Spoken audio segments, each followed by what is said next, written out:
야곱이 하란에 온 지도 벌써 20년이 지났습니다.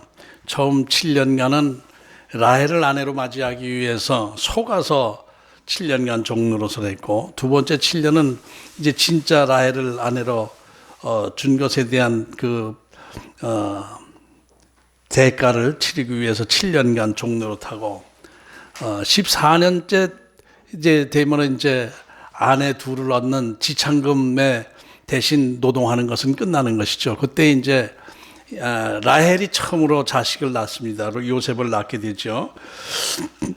그렇게 할 때 이제 야곱이 그동안 14년간 너무 이 외삼촌 라반의 양을 키우기가 너무 힘들고 지치고 해서 이제 떠나려고 이제 약속이 끝났으니까 두 아내를 제가 얻는 그 대가를 다 치루었으니까 이제 고향으로 돌아가겠습니다. 이렇게 외삼촌 겸 장인에게 얘기를 하니까 이제 야곱이 워낙 성실하게 일을 잘했고, 야곱이 와서 자기 일을 돌보면서 굉장히 그 재산이 늘어났거든요.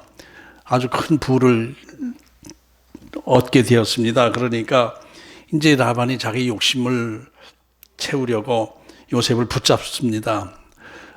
내가 품삯을 네가 얘기하는 대로 달래는 대로 줄 테니까 더 있으면 안 되겠느냐. 삼촌 밑에서는 내가 암만 이렇게 있어도 내가 독립할 수가 없습니다. 독립하겠습니다. 그러면서 그러면 어떻게 했으면 좋겠니? 그렇게 이제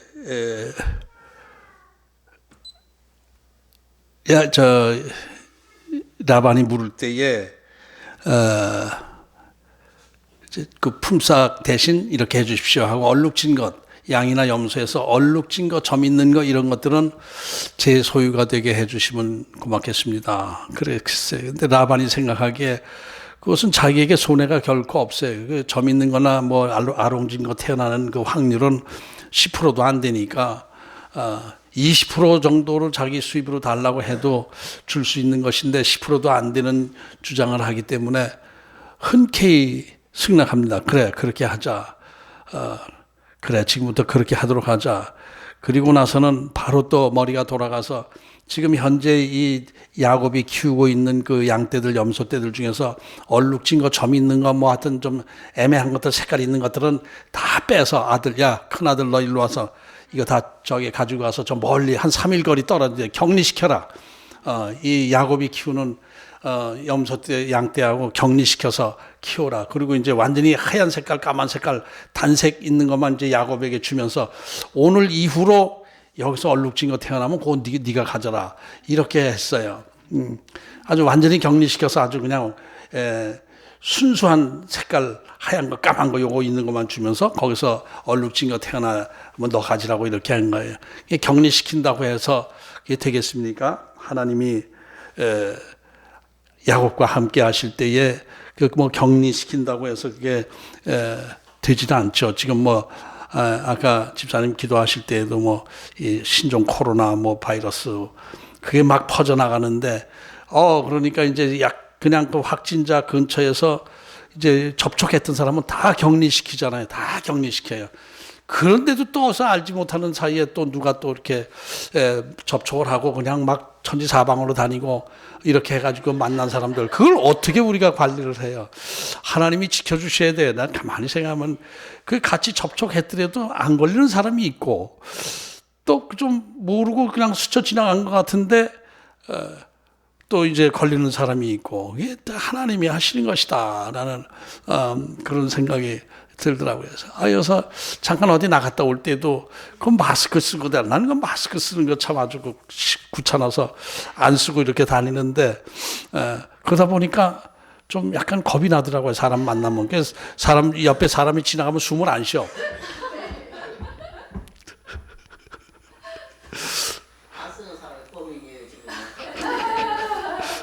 그리고 마스크 쓴 사람 옆에서는 좀 안심이 돼. 마스크 안 쓴 사람 보면은 이렇게 경계하게 돼. 열이 있나 없나 이렇게 인상 쓰고 있나 안 쓰고 있나. 어떤 젊은이는 또 그 장난으로 자기가 그 걸린 것처럼 막 젖절간에서 막 이렇게 하다가 뭐 이렇게 그 고발한다고 그러더라고. 그 사람을 그 쇼에서 다른 사람 겁줘가지고 다 비키게 하고 그런다고 그러는데, 그것도 다 그 벌레들, 작은 벌레들 바이러스를 옮기는 것도 하나님의 손길 안에 있는 것이다 라는 생각이 이렇게 들어요. 그래서 그것도 하나님 앞에 겸손하게 하나님 앞에 내려놓을 때 하나님이 지켜주시지 않는가라는 생각이 들어요. 완전히 그 얼룩진 거 격리시켜놓고 아주 순종 양떼, 염소떼들만 지켜놓고 거기서 이제 얼룩진 거 가지라고 그랬는데, 희한하게 그냥 얼룩진 것만 태어나는 거예요, 이제. 그러니까 그게 좀 하나님이 함께 하시는데 어떻게 할 거예요, 그렇게. 그래서, 지난주 마지막 절에, 이에 그 사람이 매우 번창하여 양떼와 노비와 낙타와 나귀가 많았더라.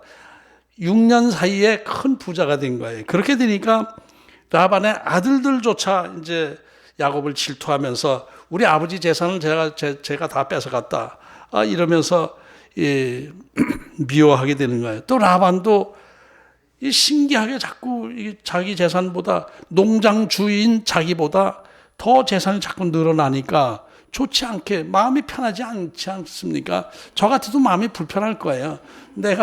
내가 소장농으로 키우는 양치기를 나한테 일하게 해서 이렇게 해서 요런 거 너 네 지분으로 해라 그랬는데 그게 막 늘어나니까 기분이 안 좋겠죠.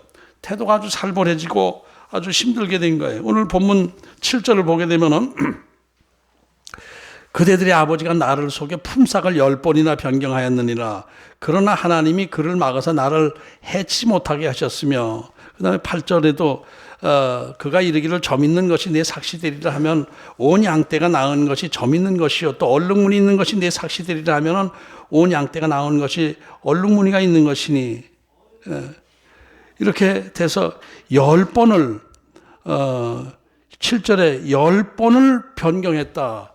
원래 계획대로 한 것에 10번을 바꿨다는 거예요. 무슨 소리냐면은 7절 8절이 무슨 소리냐면은 얼룩진 거하고 점 있는 거 뭐 이런 것들은 다 야곱 거로 주기로 했는데, 얼룩진 거 점 있는 게 엄청나게 자꾸 늘어나니까 라반이 어느 날 찾아와가지고 야, 안 되겠다, 니께 너무 많아지니까 이제 점 있는 것만 니 거로 해, 얼룩진 거는 니 거 아니야, 내가 가질 거야. 그래가지고 점 있는 것만 너 해라 그러면은 그 다음 날부터 점 있는 것만 또 태어나는 거야, 또 양이. 그러니까 또 라반이 이렇게 보고 이게 또 점 있는 것만 태어나고 얼룩말은 또 얼룩진 건 안 태어나나? 그래, 그러면은 얼룩진 거 네가 가져, 점 있는 건 내 거야. 또 이렇게 바꿔버려. 그래서 알겠습니다. 그럼 뭐 약자가 어떻게 하겠습니까? 야곱이 힘이 없는데, 뭐 할 수 없이 뭐 마음속으로는 슬프고 답답하지만은 약자의 비애를 느끼지만은 어떻게 할 수 없죠. 알겠습니다. 그 이제 점 있는 것만 내 거로 하려고 야곱 거로 준다고 그러면 그 다음부터 또 점 있는 것만 태어나는 거야. 또 이게 하나님이 하시는 것이죠. 이게 신비스러운 거예요. 하나님의 역사하시면은 그렇게 되는 것이죠. 그러니까 이제 그렇게 한 것이 10번씩이나 바꿨다는 거야. 이 야곱이 10번이나 이래 바꾸고 저리 바꾸고 이렇게 바꾸고, 그래도 하나님이 야곱과 함께 하시니까 이렇게 하면 이렇게 하는 대로 야곱 편이 되고, 저렇게 하면 저렇게 하는 대로 야곱께 늘어나고, 이렇게 되니 어떻게 되는 거예요? 기분이 불쾌해질 수밖에 없을 거예요. 그렇다면은 라반이 하나님 앞에 굴복하고 항복하고 하나님께 구해야 되는데, 그렇지 않고 시기 질투하면서 그냥 야곱을 미워하기 시작한 것이죠. 이게 아무리 강자의 행포를 부린다 하더라도 하나님이 함께 하시면은, 약자 편에 서시면은 약자도 강하게 되는 것입니다. 이렇게 해서 6년이 지나니까 아주 큰 부자가 된 거예요. 6년 사이에. 분위기는 살벌해지고 이렇게 된 것이죠. 그래서 야곱이 이제 고민하기 시작합니다. 이거 점점 이러다가, 그 당시에 뭐 법이 뭐 국제법이 있습니까? 무슨 법이 있습니까? 완전히 그 지역 촌장이요 유지인데 야곱 정도는 죽여도 뭐 그만인 거예요. 양치기 하나 죽이는데 뭐 그렇게 뭐 대단한 것도 아니거든요. 언제 어떻게 무슨 일이 생길지 몰라서 두려운 상황이에요. 그래서 야곱이 이제 떠나려고, 이제 이 라반 밑에서는 내가 뭘 할 수가 없구나, 이렇게 해서 떠나려고 생각을 해도, 내가 떠난다고 하면은 이 삼촌이 그래 갈래? 그러면 가는 건 좋은데 내 딸들과 자식들은 여기 거야. 옛날 습관에 그러니까 관습에 너 혼자 가. 이렇게 하게 되면은 또 그걸 어떻게 해? 제가 다 14년간이나 노동해가지고 제 아내로 삼지 않았습니까? 저 주셔야 됩니다. 웃기지 마. 안 돼. 얘는 내 딸이야. 이 나중에 나와요. 내 딸이다. 내 자식이다. 내 손자다. 이렇게 얘기를 하거든요. 나중에 그 다음 설교할 때 본문이 그래요. 이렇게 되면은 너 진짜 죽고 싶어? 이런 식으로 나가게 되면 그걸 어떻게 해야겠어? 자기 혼자 갈 수도 없고. 이런 고민을 하고 있는데 그때 하나님께서 야곱에게 나타나셔서 내 고향으로 돌아가라. 이제 내가 너와 함께 있어 줄 테니까 걱정하지 말고 돌아가도록 해라. 이 말씀을 하나님께서 주신 거예요.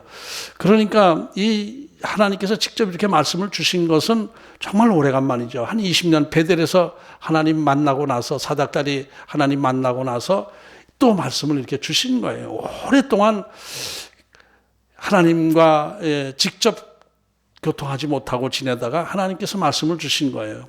근데 사실 이것은 상징적으로 볼 때 야곱이 하란에서 있었던 것은 객지 생활하는 것이죠. 떠나 있었던 거예요. 하나님 곁을 떠나서 혼자 살아가는 그런 어떤 분위기였습니다. 거기는 야곱이 터 잡고 자리 잡을 때가 아닌데 야곱이 거기서 오래 있었던 거예요. 그것은 야곱의 잘못과 실수도 있고 또 하나님의 훈련도 있었고 여러 가지가 조건이 있었지만은 야곱이 거기서 터 잡고 자리 잡을 때가 아닙니다. 우리가 이 세상 살아가는 게 여기서 우리가 터 잡고 영원히 사는 데가 아니지 않습니까? 우리의 본향은 하나님 나라인 것처럼 여기서 아무리 발버둥 치며 이 라반과 같은 세상에서 발버둥 치며 산다 하더라도 결국은 끝에 가서 빈손으로 갈 수밖에 없는 그런 처지를 상징한다고 볼 수가 있습니다.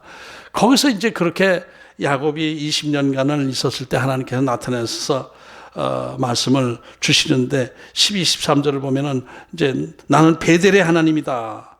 이렇게 말씀하시면서 고향으로 돌아가고 말씀하신 거예요.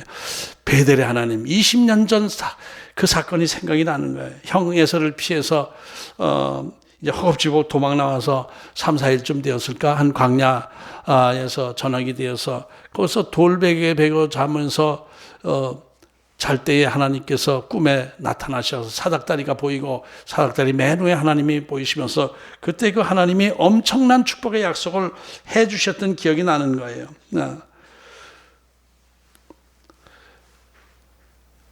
그런데 20년간 그렇게 야곱이 힘들게 고생하고 뭐 착취당하고 사기당하고 이렇게 하는데도 하나님은 침묵하고 계셨었거든요. 사실상 그냥 야곱의 믿음 없는 야곱 자체는 자기 힘으로 어떻게 살 수밖에 없는 상황이라 성실하게 일하긴 했지만은 자기 머리를 굴리면서 살았지만은 뭐 힘만 들었죠. 사기당하고. 그래서 이게 하나님이 나에게 약속해 주신 것은 무효인가라는 생각이 들 정도가 되었을 거예요. 이제 그런 차에 20년째 되는 해에 하나님께서 나타나서 나는 그 베델의 하나님이야. 20년 전 내가 너에게 축복해 주었던 그 하나님이 바로 나야. 이러면서 말씀을 주신 거예요. 하나님이 야곱에게 나타나 보여주신 것이죠.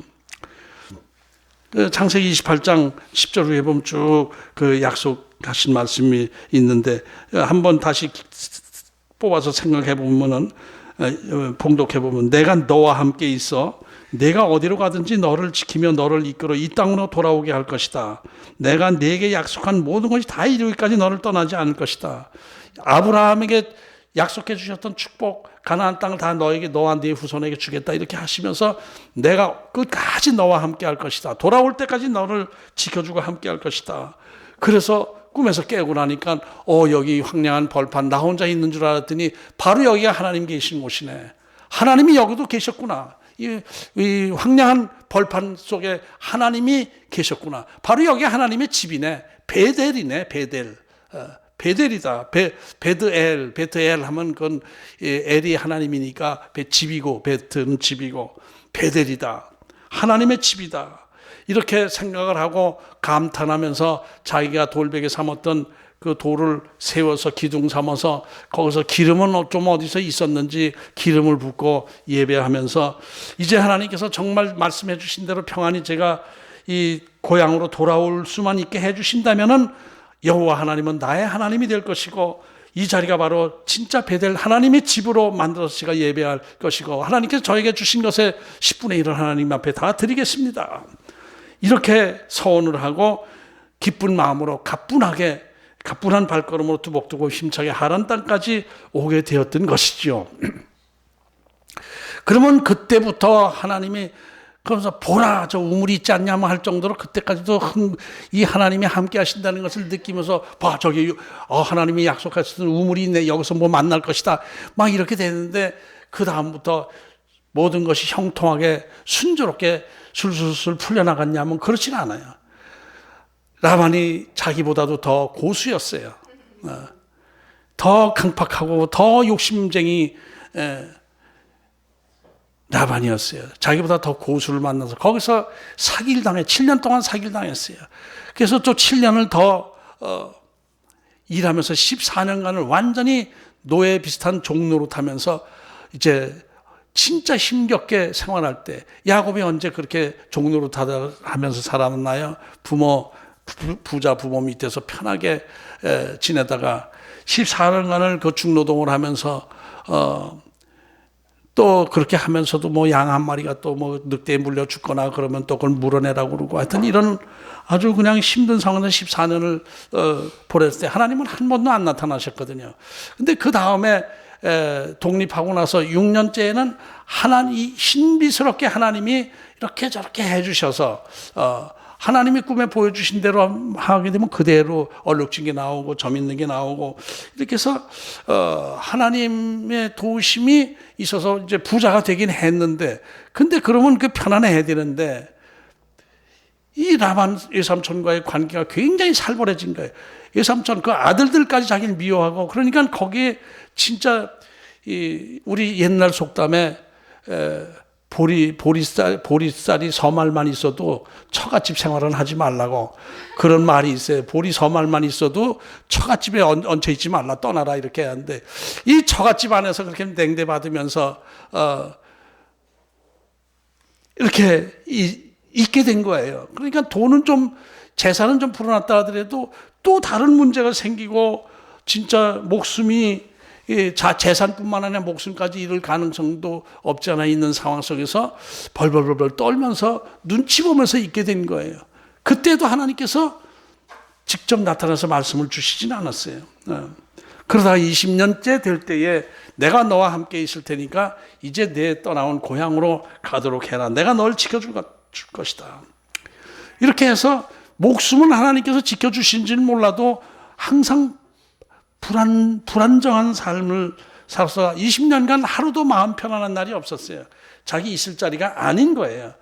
야곱이 있을 자리가 아닌 거예요. 하란 땅은. 거기선 한 과정으로서 이렇게 한번 거쳐가는 과정이었지 있을 자리가 아니었던 것이죠. 제가 막 좀 힘든 상황 속에서 하나님을 좀 이렇게 미워하는 마음이 생겨가지고 이런 하나님이라면 나 안 믿겠다 그러고 다시 딱 떠나서 세상에 떠나서 살았어요. 그런데 그때 지금 이렇게 돌이켜 생각하면 그때에서 의도적으로 하나님이 어디 있느냐 내가 하나님이야. 내가 똑똑하면 내가 똑똑한 하나님이요 내가 병신짓 하면 병신 같은 하나님이야 내가 이러면서 거역하면서 그렇게 지냈어요. 근데 그때 지금 그때 우울증에 걸렸고 기쁨이 없어지고 마음에 찬양이 끝나고 이렇게 되면서 굉장히 불안한 삶을 살았어요. 굉장히 불안한 삶을 살았어요. 그래서 먹고 사는 것 그런 게 문제가 아니라 내 마음에 평안이 없고 기쁨이 없어요. 그렇게 막 이렇게 되다가 결국 하나님이 떠나라. 돌아가야 된다. 네 고향으로 돌아가야 된다. 네 본향으로 돌아가야 된다. 이렇게 하셔서 저를 만들으셔가지고 다시 돌아오게 되는데 야곱도 그런 것이죠. 세상으로 나가서 떠나서 이제 자기 생각대로 할 때 가정은 지켜주셨죠. 하나님께서 자식들과 아내들은 자기 편이 되게 해주셨어요. 이제 이렇게 됐지만은 그 진짜 핵심 라반과의 관계는 점점 더 힘들어지고 이렇게 될 때 하나님께서 정말 나와 함께 하시는 것인가? 약속하셨던 것은 뭔가? 이런 정말 하나님이 계신 것인지 안 계신 것인지 알다가도 모르겠다, 이런 마음이 들었을 거예요. 실제 우리 하나님을 믿는 하나님의 자녀들은 살아계신 하나님을 믿고 하나님께 예배하면서 하나님께 구하고 바라며 살아가고 있지 않습니까? 그런데 그렇다고 해서 하나님이 술술술술 우리의 삶을 풀어주시는 것은 아니에요. 영이신 하나님과 육신을 가진 우리 인간에는 아주 그 아담 이후로는 벽이 있어요. 뭔가 벽이 있어요. 하나님의 뜻 알다가도 모르겠고, 이게 하나님의 뜻인지, 하나님이 정말 계시다면 어떻게 이런 일이 생길 수 있나, 이런 생각이 들 때도 많이 있습니다. 우리 나름대로 다 소원이 있고 꿈이 있지 않습니까? 그 소원을 하나님께 아뢰고 기도하며 그리스도인들, 하나님의 자녀라는 사람들 그렇게 하는데, 하나님께서 속 시원하게 그래 알았어, 딱딱딱딱 지켜주시진 않는단 말이에요. 너무 답답한 거예요. 하나님은 정말 나와 동행하시는 것이 아니라 숨어 계시는 하나님이 아닌가, 나에게서는 왜 자꾸 피하고 숨어 계시는가, 이런 생각을 들 때가 많은 거예요. 이사야서 45장 15절을 보면은 아주 유명한 말씀입니다. 신학적으로 굉장히 유명한 말씀인데, 이사야서 45장 15절 이런 말씀이 나와요. 구원자 이스라엘의 하나님이여 진실로 주는 스스로 숨어 계시는 하나님이시니라. 정말 하나님은 숨어 계신 하나님입니다. 이것이 뭐냐면은 이스라엘의 죄로 인해서 이제 바벨론의 포로로 갔잖아요. 포로로 가서 그때 이제 막 회개하면서 포로로 잡혀가서 바벨론에 살면서 하나님 앞에 기도하고 간구하고 회개하고 그랬는데, 하나님은 수십 년간 침묵하셨어요. 전혀 하나님이 응답해 주시지 않는 거예요. 그래 2년만 고생하라, 돌아가게 해주마, 이런 말씀도 없고, 에레미야 선지자를 통해서 70년간 바벨론의 포로 생활을 해야 될 것이다라는 말씀만 주시고 하나님이 응답하시지 않아요. 그러다 이제 70년 가까이 됐을 때, 70년 계산해 보면 이제 와서 성전을 지은 게 70년이더라고요. 이렇게 성경적으로 보면은 50몇 년쯤 됐을 때 이제 이스라엘을 고향으로 돌아오게는 해 주셨는데, 그것이 하나님께서 이스라엘에게 힘을 주시고 도움을 주셔서 한 것이 아니라 페르시아라는 나라를 세워 주셔서, 바사죠. 성경의 바사 왕 고레스를 통해서 바벨론을 무너뜨리고 그렇게 해서 고향으로 돌아오게 된 거예요. 아니, 하나님은 우리 이스라엘의 하나님이 아니시고 또 바사왕 고레스의 하나님이신가? 왜 고레스를 통해서 우리를 보내주시는 거야? 하나님의 역사하심이 이해가 안 간다. 하나님께서 우리를 구원해 주시려면 우리 힘으로 왕을 세워주시고 해서 우리 힘으로 바벨론을 물리치고 돌아오게 해주신 것이 아니라, 또 다른 나라를 강하게, 바사왕 고레스를 강하게 해주셔서 바벨론을 망하게 하시고 우리를 보내주긴 했지만은 이게 완전한 구원도 아닌데, 정말 하나님은 숨어 계시는 하나님이 맞습니다. 이해할 수 없습니다. 이 얘기거든요. 정말 하나님은 이해할 수 없습니다. 몇십 년간 이렇게 바벨론에서 고생했으면은, 그리고 우리가 회개했으면 자연스럽게 완전히 독립된 나라로 우리를 세워준 것이 아니라 또 다른 나라를 통해서 겨우 고향으로 돌아왔지만, 우린 또 바사의 고레스의 식민 생활을 해야 되는 거 아니겠습니까? 이런 거거든요. 하나님이 하시는 일은 이렇게 우리가 이해할 수가 없어요. 엘리야에게 말씀하신 것도 또 그랬고, 엘리야를 계속 힘들게 하시고 3년 비가 안 오게 하시고 또 그냥 그 벼락이 떨어지게 하면서 제단에 불 태우고 했는데도 왕은 변화되지 않고 이렇게 되는 거예요. 그러니까 정말 영이신 하나님에 대해서 우리 육신을 가진 우리들이 쉽게 하나님을 이해할 수가 없어요. 하나님의 하시는 일이 이해가 안 될 때도 있어요. 그러나 하나님은 결코 숨어 계시기만 하시는 하나님은 아니시다라는 것을 우리는 알아야 됩니다. 하나님은 우리에게 가장 적당한 때에 적당한 방법으로 최선의 길을 보여주면서 우리에게 나타나 말씀을 해주시고 이렇게 하시는 거예요. 하나님께서 저와 여러분을 사용하실 때에 완벽한 자들만 사용하시는 게 아니지 않습니까? 제가 완벽해서 제가 주의 도용이 됐습니까? 여기서 그 인격적인 서열순을 보면은 제가 몇 등이 될지, 중간 이하에 될지 그것도 잘 모르겠어요. 제 생각에 저를 이렇게 스스로 돌아보면은 인격적으로 이렇게 볼 때는 랭킹 밑에서 따지는 게 빠를지도 몰라요. 근데 하나님께서 저를 쓰시잖아요. 웃으시는 분은 그게 또 진짜 같으니까 또 그런 모양이나 내가 겸손하게 그렇게 얘기를 하면은 아니에요. 이렇게 얘기를 해줘야지. 깔깔깔깔 웃으면 이게 맞아 그러는 얘기죠. 그죠? 이게 참, 겸손한 척 하려고 해도 안 되네. 마음에 화가 나네. 내가 완벽해서 쓰시는 게 아니에요. 그러게 하나님께서 저를 다듬고 막 낮추고 하면서 쓰시려서 여기까지 오게 됐는데, 여러분의 삶도 마찬가지예요. 하나님께서 여러분에게 어떤 알지 못한 애매한 시련을 주시고 또 애매한 질병을 주시고 이건 내가 이렇게 나름대로 열심히 살아왔는데 왜 이렇게 어려움이 있나 이런 면이 많이 있죠. 근데 그 가운데 그럴 때 하나님께서 숨어 계시는 것 같기도 하고 하나님은 내 기도에 응답 안 하시는 것 같기도 하지만은 가만히 쭉 겸손하게 내가 낮아진 상태에서 하나님을 바라보고 계시면 그렇군요. 하나님이 나를 치신 게 그때 치지 않을 수밖에 없었네요. 그때 나에게 병들게 하신 것도 병들지 않으면 안 되기 때문에 주셨군요. 이런 것을 깨닫게 되는 거예요. 그리고 그렇게 훈련하시면서 때가 되시면은 숨어 계시는 듯한 하나님께서 어느 날 나타나셔서 위로의 말씀, 용기의 말씀을 주시면서 내가 너와 함께 할 거야. 내가 너와 함께하는 거 너 알아야 돼. 이 말씀을 주신단 말이에요. 겸손해졌을 때. 그래서 내가 이제 하나님 앞에 정말 아차하면 자꾸 곁길로 나가요. 아차하면 자꾸 빠져나가요. 내 생각이 앞서게 되고 그래요. 그때마다 하나님께서 방향을 틀어주시는데 우리가 힘들어요. 그 상황이 힘들고 목마른 사슴같이 시냇물을 찾듯이 하나님을 찾게 되고 겸손해지는 거예요. 그게 하나님과 지금 아담 이후에 하나님과 인간관계 사이클이 계속 그거예요.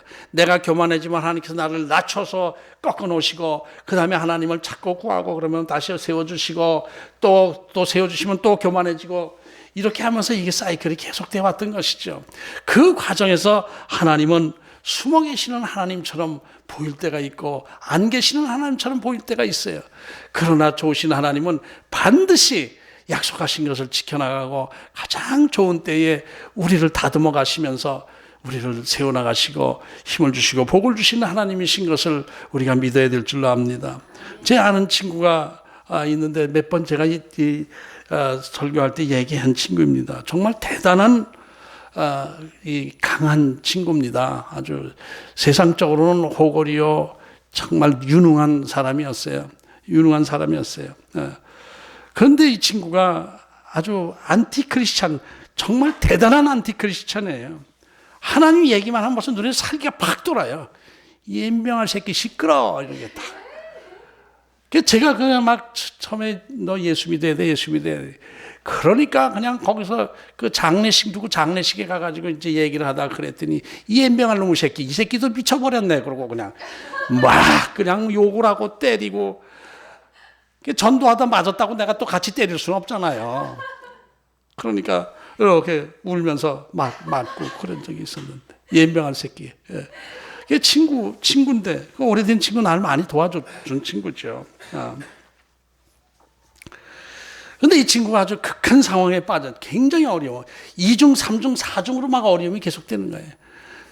몇십억을 사기당하고 빼앗기고 또 돈 빌려준 사람이 죽어버리고 돈 빌려준 사람이 또 5억인가 얼마 빌려줬던 사람이 또 몰래 미국으로 이민 가서 숨어버려가지고 어떻게 돼. 막 이렇게 해서 없어지는데 이제 부인 병까지 걸리고 딸도 병에 걸리고 자기도 암에 걸리고 2중, 3중, 4중으로 막 이렇게 되는 거예요. 근데 그 가정에 아주 큰 목사님이 계셔요. 아주 유명한 목사님이 계셔요. 윗동서가 유명한 목사님이에요. 순복음 쪽에서. 그런데 거기서 계속, 그러면서 신앙생활을 해야 된다. 그러면서 자꾸, 얼마 전에도 만났는데, 연명한 목사 새끼들 막 이러면서 그냥 막 욕을 하고, 가만히. 함부로 또 얘기할 수가 없어요. 또, 너, 예수 안 믿어서 그렇다고 얘기할 수도 없고, 난 그냥 함부로 하지도 못하고 이러고 있는데, 어떤 또 장로 친구가 와서, 너 얼마 교회 안 나가서 그래? 교회 나가야 된다고. 근데 계속 어려움이 되고, 지금, 부인이 이제, 호스피스 거기서 지금 뭐 오늘 내일 하고 있는 상황 속에서 또 만나서 이렇게 했는데 막 예수 믿는 사람들 욕하면서 예명할 새끼들이 뭐 나 교회 안 나가서 그렇다면 야 교회 나간다고 그렇게 다 뛰고 그러면 너는 왜 그러냐 막 이러면서 그냥 막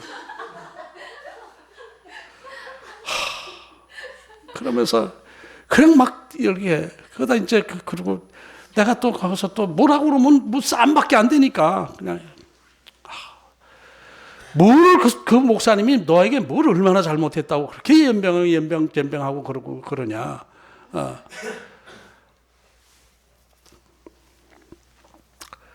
이제 그러고 갔는데 전화가 그 뒤로 전화를 통화하는데 계속 그 어려운 상황을 또 얘기하다가 정말 연병할 교회를 안 나가서 진짜 그런 것인지 나 참 진짜 그러는 거예요. 약간 약해지는 그런 마음이 보이는 거 아니에요. 그래서 내가 이게 조심스럽긴 한데 교회 안 나간다고 네가 그렇게 뭐 힘들고 뭐 그런 거 하고는 좀 구별하는 게 좋다. 사람이 살다가 잘 되고 못 되고 생사화복은 신비, 우리 인생의 신비다. 그것을 꼭 잘못 때문에 그랬다. 네가 잘못해서 그랬다. 저 오래전에 몇십 년, 10여 년 전에 그랬어요. 내가 또 얘기를 하니까 이 새끼야, 그땐 잘 나갈 때거든요.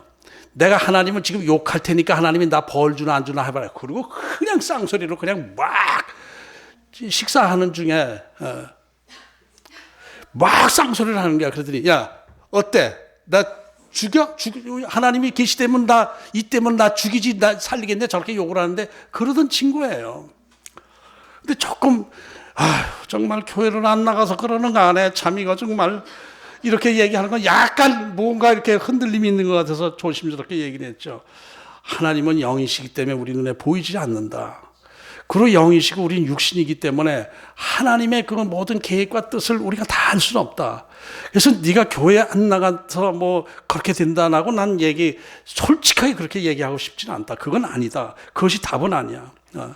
그러나 하나님이 영이시고 안 계신 것 같지만은 하나님이 은혜를 주시는 사람들에게는 나타나셔서 보여주신다.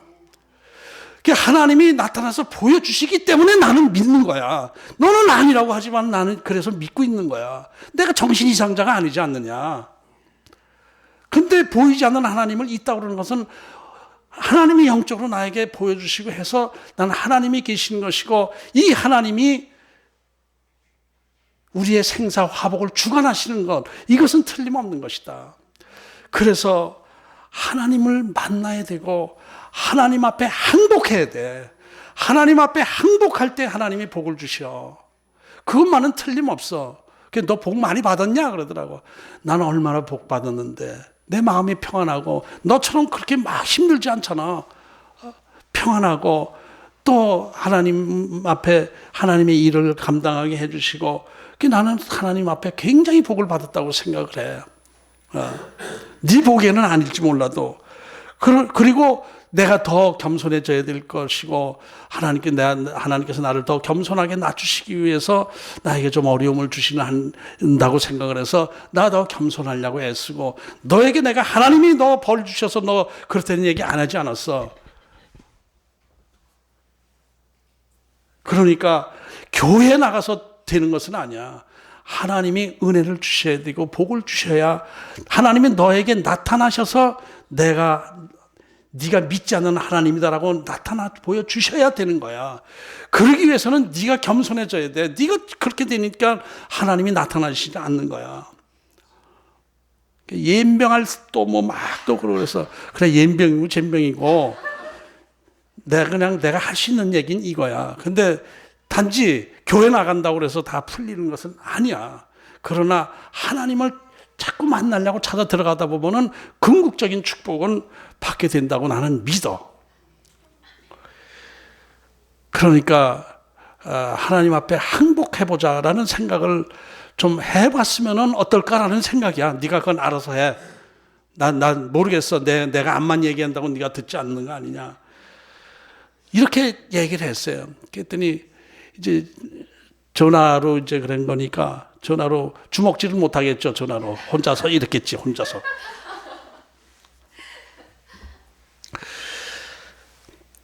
조심스럽게 얘기를 했지만은 이게 그런 말이 이게 믿어줘야 되는데 하나님이 나타나셔야 되는 것이지 내가 그렇게 한다고 되는 게 아니잖아요.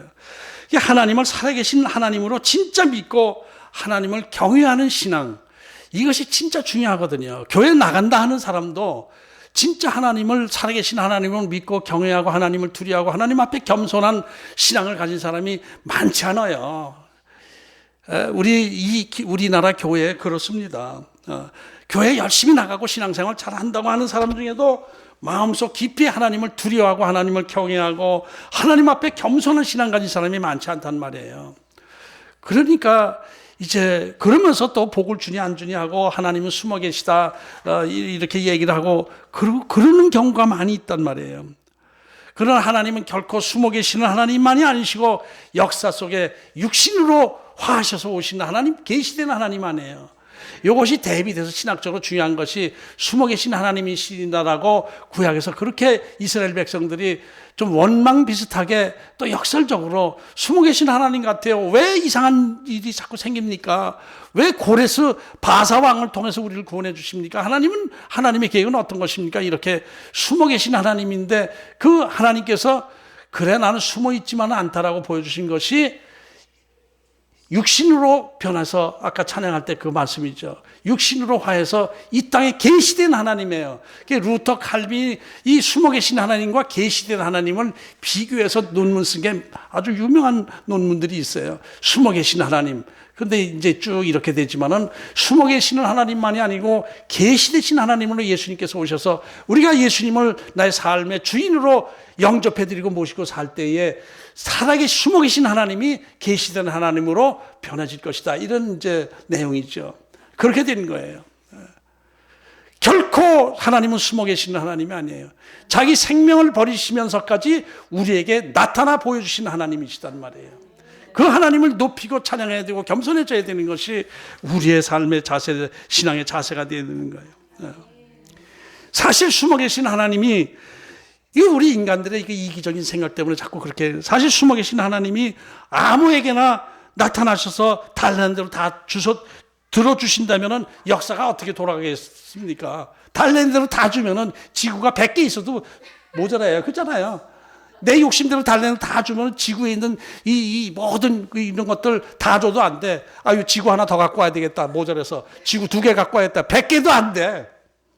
하나님은 우주 만물을 창조하시고 전체 우주 만물을 균형 있게 유지 관리하시면서 그 사이에 하나하나 하나님이 선택하신 백성들에게 복을 주시고 필요할 때 사용하시는 것이지. 우리 달래는 거 욕심대로 다 준다면은 제가 가끔 요즘 산책하다가 하나님 앞에 장난처럼 제가 요 아파트 단지 한 바퀴 돌면은 하나님이 아파트 단지 다 주실 수 있나요? 이제 그런 식으로 이제 기도 아닌 기도를 이렇게 하면서 한 바퀴 이렇게 돌면 한 20분 걸리더라고요. 이렇게 단지가. 그러면 다 돌았어요. 요거 아파트 이 단지 전체 다 주면 이 재산이 얼마나 수십조 되겠죠, 그죠? 근데 그러면 그게 응답 안 하신다고 내가 원망하면 되겠어요? 그러니까 모든 것은 하나님의 경륜 안에서 우리를 다루어 나가시면서 훈련하시면서 이끌어 나가시. 그러면서 어떤 때는 숨어 계실 때도 있고 어떤 때는 나타나실 때도 있고 한데 그것이 정확한 때와 시간 안에서 그렇게 하신단 말이에요. 야곱이 20년간 시련 속에서 하나님을 마음속으로 찾았을 거예요. 이게 하나님이 계신 거야, 안 계신 거야? 숨어 계신 하나님 이랬을 거예요. 근데 이제 때가 되니까 12지파 12자녀를 이제 거느리게 되고 이렇게 해서 20년 후에 나타나서 이제 고향으로 돌아가. 내가 너를 지켜줄 거야. 내가 너와 함께 할 거야. 내가 약속한 그 가나안 땅을 너와 네 후손에게 주는 약속을 지켜나갈 거야. 이렇게 말씀을 하신 거예요. 그러니까 야곱이 힘을 얻었어요. 그래가지고 근데 또 문제가 또 뭐 있냐면은 이제 떠나는데 라반이 어떻게 반응할지 그것도 잘 모르겠고 또 무엇보다도 두 사람의 아내가 어떻게 내가 떠난다고 할 때 반응할지. 이제 떠나자. 가나안 땅으로 하나님께서 가라고 그러셔서 떠나야 될 것이다. 그러면 라헬이나 레아가 나 우리 아빠 곁을 떠나기 싫어요. 하란 땅 여기서 우리 터 잡고 잘 사는데 거기 가서 어떻게 할 거예요 우리가. 나 그냥 여기 있을 거예요. 가려면 당신 혼자 가요. 이렇게 되면 그것도 그 문제가 되지 않아요. 그래서 이 두 아내를 들판으로 불러 사람을 보내서 나오라고 그랬어요. 왜냐하면 그 장막 근처에서 얘기하다 또 라바나에 들킬까봐 이 들판으로 나오라고 그래서 쭉 과정을 쭉 얘기했어. 알지 않느냐? 당신들도 알잖아. 내가 당신 아버지한테 얼마나 열심히 일했어. 그렇게 했는데 또 내가 얼마나 또 수모를 당했어. 구박을 당했어. 쭉 그랬는데 하나님께서 떠나라고 하신다. 어떻게 했으면 좋겠니? 그랬더니 하나님께서 그 두 아내의 마음을 미리 정해 주셔서 당신 따라가겠습니다. 우리 아빠가 너무 심했어요. 그래서 어떤 목사님은 이 부분 설교할 때 딸들 믿으면 안 돼 그러더라고요. 근데 그거 아니고 하나님께서 그 마음을 주셔서 우리들 같이 가겠습니다. 이렇게 돼서 떠나는 장면이 이제 다음에 나오기 시작하는데, 이 하나님은 우리의 모든 것을 알고 계시고 우리의 삶 가운데 지금도 살아 계신 하나님께서 역사하고 계세요. 그 살아계신 하나님 앞에 내가 더 겸손해져야 돼요. 더 낮아져야 돼요. 내가 필요한 것만 구하는 것이 아니라 하나님이 나를 통해서 필요하신 것이 무엇인지 제가 순종하겠습니다. 이렇게 기도해야 돼요. 야곱은 지금 인간적으로 볼 때는 지금 가나안 땅으로 가는 건 쉽습니까? 거긴 또 누가 있어요? 가나안 땅에 에서가 있어요. 에서가 라반보다 더 무서워요. 에서는 더 험상궂게 생긴 사람이에요. 거기도 있는데 가라고 해서 떠나는 거예요. 하나님께서 지켜주셔야만 되는 상황인데 떠나는 거예요. 그래서 그런데 하나님께서 그 숨어 계시던 하나님께서 난 그 20년 전 베델의 그 하나님이요, 베델의 하나님이다라는 것은 엘베델이에요. 엘베델, 그죠? 엘베델, 하나님의 집에 계시는 하나님, 엘베델의 하나님. 엘베델의 하나님, 지금도 우리와 함께 하시는 하나님께서 저와 여러분의 모든 삶을 지켜주고 계셔요. 약하고 보잘것없는 것 같지만은 우리는 하나님의 축복 안에 살고 있고 하나님의 때에 하나님께서 나에게 가장 최선의 길, 맞는 길로 열어주실 줄로 믿습니다. 여러분에도 그렇게 해주실 줄로 믿습니다. 하나님 앞에 더 겸손해지십시다. 더 낮아지십시다. 하나님 앞에 진짜 항복하십시다. 뭐 겉으로 하나님을 욕하진 않는다 하더라도 하나님께서 내 기도 응답 안 해주신다고, 하나님은 숨어 계신다라고 하는 불평불만의 마음이 생길지라도 하나님은 가장 좋은 때에 적합한 방법으로 나에게 말씀해 주실 줄로 믿습니다. 이 믿음을 가지고 기도하면서 궁극적으로 하나님의 인도하심과 축복을 받는 저와 여러분 되기를 주의 이름으로 축복합니다. 아멘.